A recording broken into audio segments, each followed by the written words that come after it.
Chuva, sol e chuva de novo. Esta tem sido a rotina por aqui. O tempo está meio indeciso. Mas este vai e vem no clima não é ruim para todo mundo não. Tem um bichinho danado de pequeno e pra lá de perigoso que vem adorando estas mudanças repentinas. O Aedes aegypti, o inseto insistente. E já reparou que nos últimos dias apareceu um tanto de mosquitos em nossas casas? São tantos que nem dá para identificar quem é o vilão desta história. Bom, se você em casa também está sofrendo com esses mosquitinhos com os pernilongos, eu sei que tem muita gente reclamando que está parecendo uma infestação. Bom, parece que seus problemas acabaram. Nós vamos acompanhar agora uma invenção bem criativa do seu Udo, que pulveriza a casa, mas não é uma pulverização que deixa um cheiro ruim, não. É gostoso, né, seu Udo? Gostoso. Como é que você teve essa ideia? Me conta. É por causa da casca de laranja, colocado no refil, né? Espantar a pernilonga. Então tive ideia de fazer um pulverizador grande, porque aquele no refil dura muito pouco tempo. Então aqui, pelo menos, a casa fica protegida 24 horas. Foram cerca de 90 dias para chegar no resultado ideal. Ele fez uma experiência daqui, dali, e não é que conseguiu encontrar um recipiente que coube certinho no objetivo? Aí eu fiz várias experiências com latinhas de cerveja, só que latinhas de cerveja dura muito pouco. Em uma semana você está derretendo a latinha, né? Então tive sorte de encontrar uma lata de inoxidável. Até chegar nisso daqui eu fiz várias experiências, viu? No difusor, seu Udo coloca um tecido umedecido com álcool, pedaços de madeira ou bambu, não precisa de muito não. E o ingrediente principal, cascas de laranja. Olha a fumaça aí saindo. Dá certo mesmo? Dá certo. Não fica um mosquito no quintal, dentro de casa, fica tudo aberto aí, ó. Não tem tela. Você sabe que sou pobre, né? Então... Não tem tela, Com a dengue, infelizmente, aí não tem essa, ela não escolhe. Pobre ou rico, ela vai lá e ó. Mas mesmo que você tenha tela, se você sair para fora e te ataca, não adianta nada. Se você tem pernilongo no quintal, não é? Não resolve. Não resolve. E se você encontra um pernilongo aqui, ó. O inventor desta arma contra a dengue garantiu que ela funciona, né? E nós realmente não encontramos um mosquito sequer sobrevivente por aqui para provar o contrário. E olha que eu procurei e nada. Ainda bem. Mas é claro que seu Udo também não dá mole para a dengue e deixa o quintal limpinho. Espanta o pernilongo até do vizinho. Com certeza, depois desse banho de fumaça que eu levei, a dengue não vai vir em mim. Com certeza. E olha só, gente, o nosso inventor do antidengue não quer ganhar dinheiro com isso não. O desejo do seu Udo é contribuir com o bem-estar de todos. Por isso, sinta-se à vontade para copiar a ideia. Aquele inseticida lá custa o quê? Nada, 12, 13 reais. Não é? E o danadinho da dengue, ela é esperta, ela fica escondidinha ali. Uma, né, com repelente ou inseticida e acaba viciando e não espanta nada. Agora eu quero ver a dengue fugir do aroma de laranja. Foge, viu? Vitamina nela, né?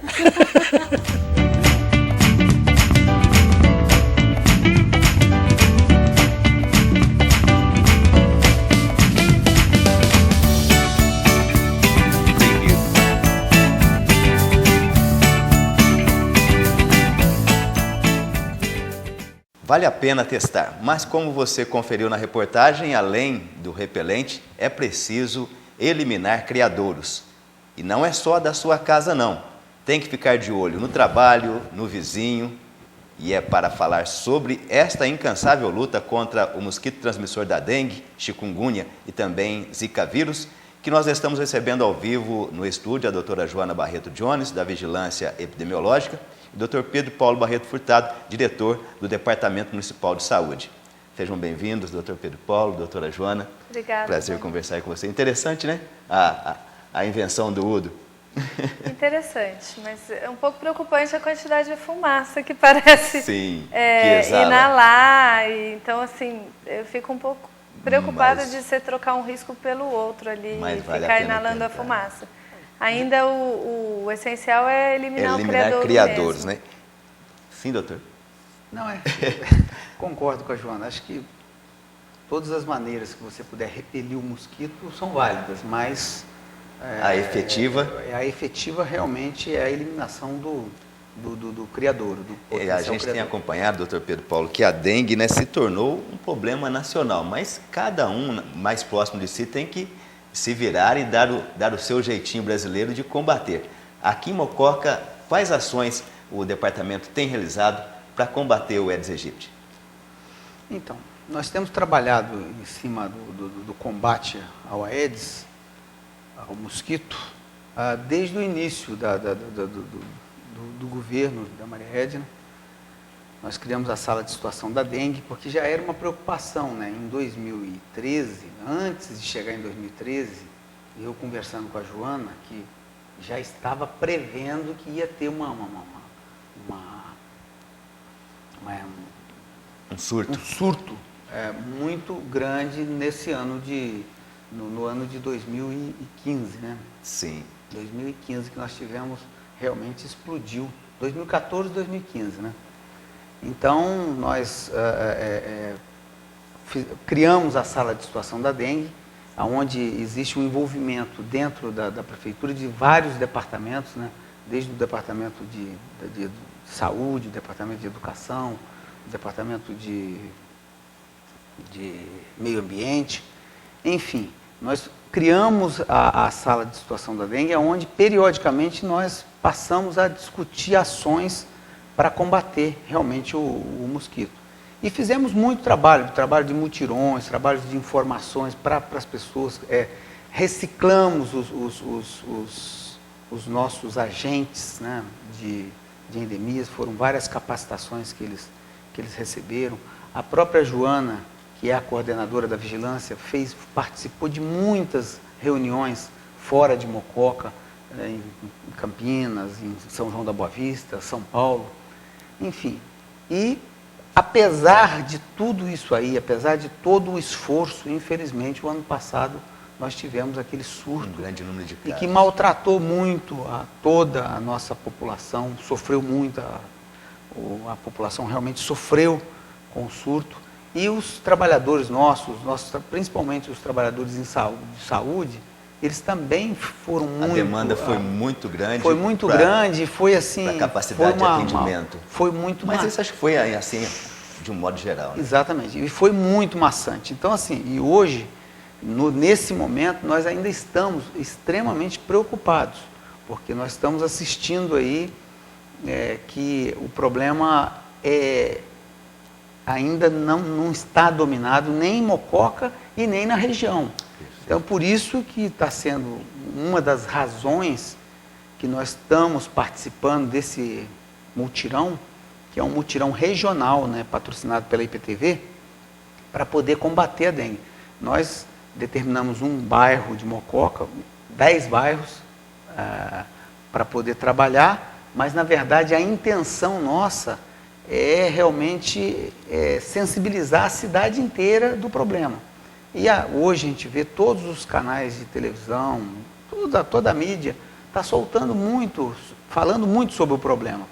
Então, assim, e a gente gostaria, nós estamos aqui realmente aproveitando esse espaço aqui para poder reforçar o que já tem sido dito em toda a mídia aí, que é realmente a importância de toda a população estar unida para ajudar no combate do criadouro. Nós fizemos muitas e muitas, dentro das ações nossas, muitas e muitas ações, reuniões envolvendo todas as lideranças, não só lideranças religiosas, como associações de bairro, o próprio Conselho Municipal de Saúde. Nós tentamos sensibilizar as escolas, que através do Departamento de Educação, a Joana fez reuniões com as professoras, no sentido de sensibilizar e orientar e educar a população com relação à eliminação de criadouro.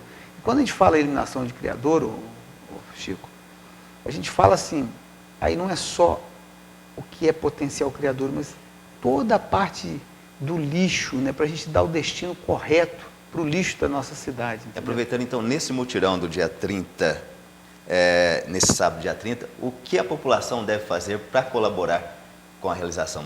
Então, essa é uma pergunta essencial para a gente informar.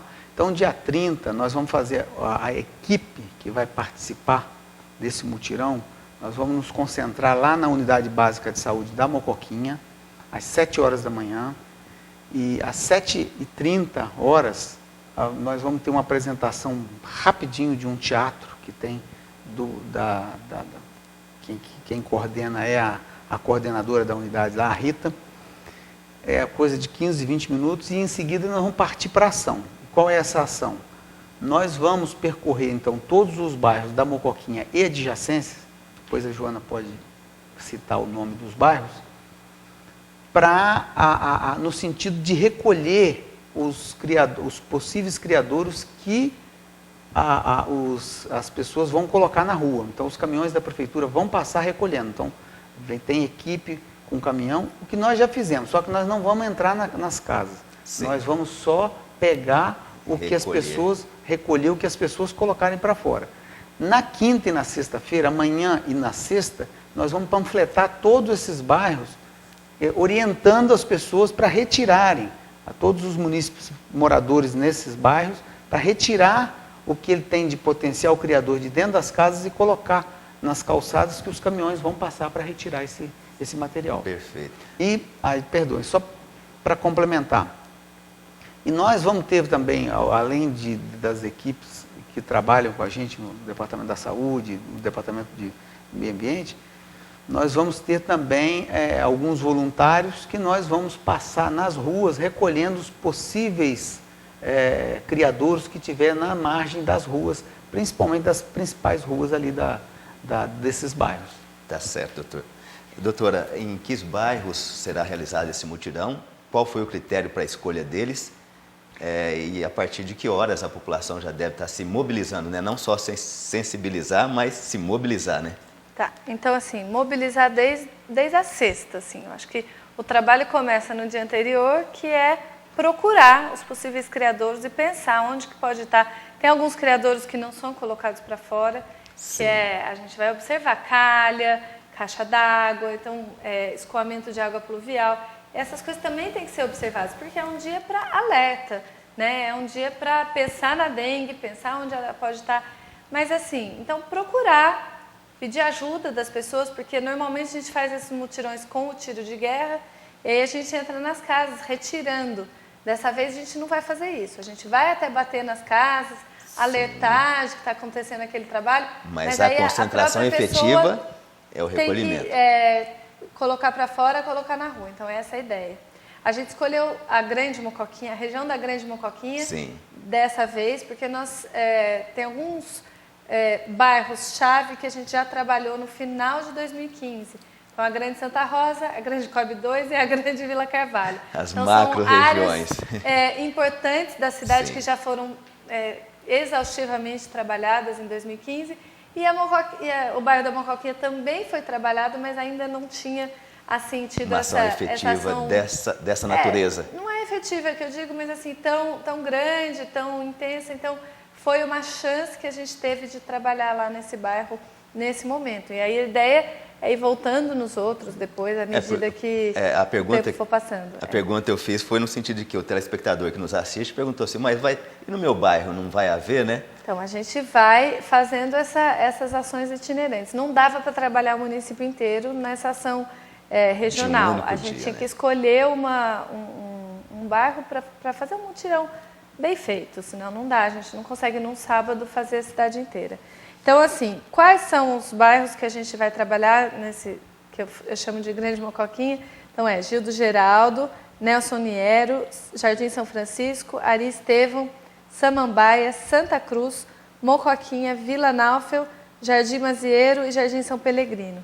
Então, são 10 bairros que a gente acaba chamando de mocoquinha, mas alguns estão ali perto e a gente vai trabalhar em todos eles. Doutora, a senhora poderia explicar melhor para a gente, para o telespectador, a informação nunca é demais, mas a diferenciação dos sintomas e da dengue, do zika e da chikungunya? Chikungunya. Então, são 3 vírus transmitidos pelo mesmo mosquito, pelo Aedes aegypti. A gente chama doenças transmitidas por mosquitos de arboviroses, transmitidas por insetos de uma forma geral.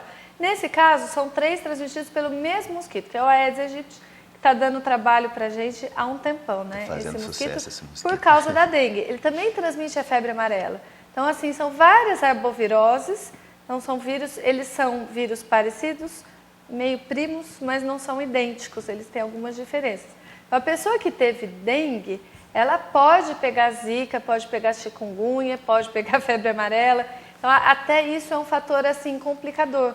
Então, a pessoa que teve dengue vai pegar zika, vai reagir de uma forma tal que pode favorecer as complicações que a gente tem. Então, vamos lá, falar um pouquinho dos sintomas. A dengue, eu acho que a maioria da nossa população aí, Mococa e da região, conhece muito bem já, porque já teve, ou porque o vizinho já teve. Então, é febre, dor no corpo, uma dor de cabeça, principalmente atrás dos olhos, um enjoo, pode ter vômito, pode ter diarreia.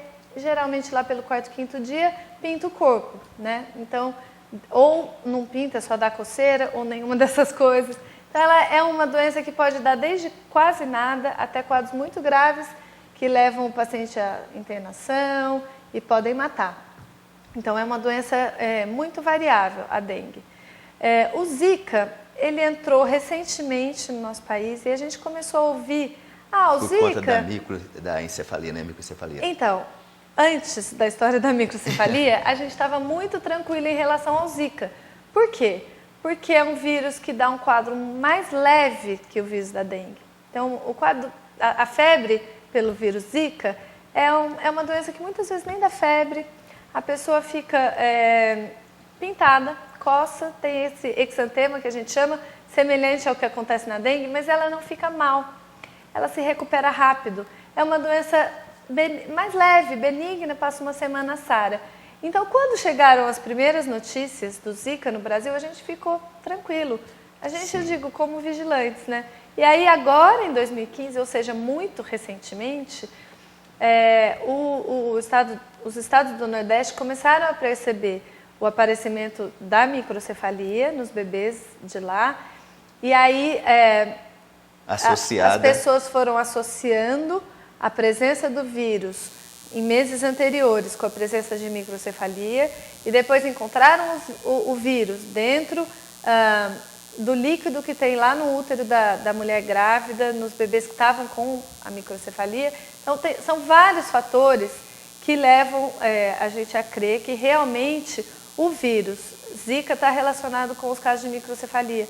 Então, assim, são vários dados. Então, ainda não dá, tem uma comprovação de que é por isso? Ainda não, mas assim, os dados são muito sugestivos. E essa epidemia de microcefalia que está acontecendo no Brasil é uma coisa muito trágica, porque é uma malformação gravíssima que está comprometendo aí uma geração de bebês para o seu desenvolvimento neurológico, quer dizer, tem uma série de problemas aí em consequência dessa doença pelo vírus Zika aí, que é muito grave. Então o Zika preocupa por causa disso. Para a gestante que ele tem... Também pode dar doença neurológica, que a gente chama síndrome de Guillain-Barré, em um grupo maior de pessoas do que a gente imaginava. Então parece que aumenta muito o risco dessa doença e é uma doença que também pode deixar sequelas, pode matar, então também é grave, também é preocupante. Então o Zika que começou, ele chegou com uma notícia de que ele era um vírus mais leve, de que o sintoma era benigno e depois ele se mostrou muito, muito grave, muito preocupante. E a chikungunya? Então vamos lá. Só para eu terminar de falar do Zika, que tem um assunto também importante, ele entrou recentemente no Brasil e já se espalhou muito, por vários estados do país, praticamente todos eles. Então, assim, o Zika ele mostrou uma capacidade de disseminação do vírus muito grande. Então, também tem essas duas coisas. Primeiro, ele dá microcefalia, aparentemente, ele aumenta o risco do Guillain-Barré e ele se difunde muito rápido. Então, juntou tudo isso, é um caldo para fazer uma epidemia grave e preocupante, séria. Então, esse é o Zika. O chikungunya, ele já chegou assustando mais, porque o chikungunya dá um quadro muito parecido com a dengue, de uma semana, febre, dor no corpo, também pode dar essas manchas, pintar, só que ele dá um pouco mais de dor articular do que o Zika e do que a dengue, né? Então, a dor articular é bastante importante.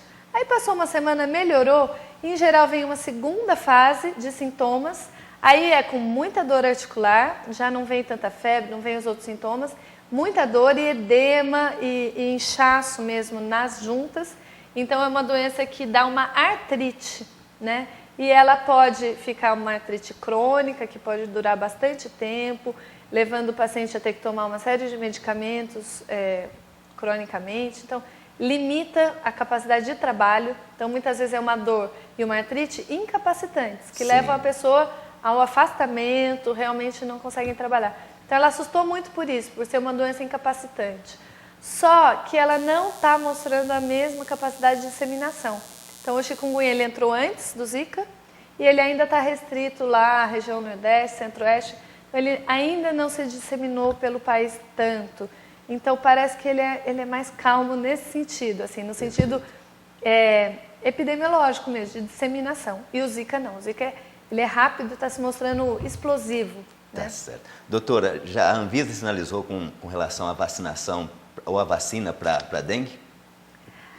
Então, a vacina para dengue ela está sendo testada, já numa fase avançada dos testes e tal, então a gente tem notícias quando vai nesses treinamentos em São Paulo, em São João. No entanto, teste, né? Quer dizer, então, não é um teste clínico, já está sendo testado na população, mas não está liberada para uso e é complicado porque a dengue tem 4 sorotipos, então você tem que proteger contra os 4, ela protege, aparentemente parece que a vacina é boa, mas não protege de forma igual contra todos os sorotipos, então ainda... A alternativa melhor para combate? Ainda é combater o criadouro do mosquito. E assim, tem as outras doenças que não tem nem sinal de vacina por enquanto, né? Não, tem a febre amarela que tem vacina, então só lembrar que Mococa é uma área de vacinação de febre amarela. Então, quando a gente está falando em época de doença, de arbovirose, vamos lembrar dessa também, que pode também ser transmitida pelo Aedes, não temos casos por aqui, mas o carnaval é um fator de risco para a febre amarela. Então, é uma coisa que a gente aprendeu nos treinamentos. Então, quando chega, acho que pelo clima ou pela circulação de pessoas, tal, é uma época que costuma aparecer. Então, vamos lembrar que aqui é a área de vacinação. Então, quem mora aqui tem que ser vacinado, conferir lá a situação da sua carteirinha.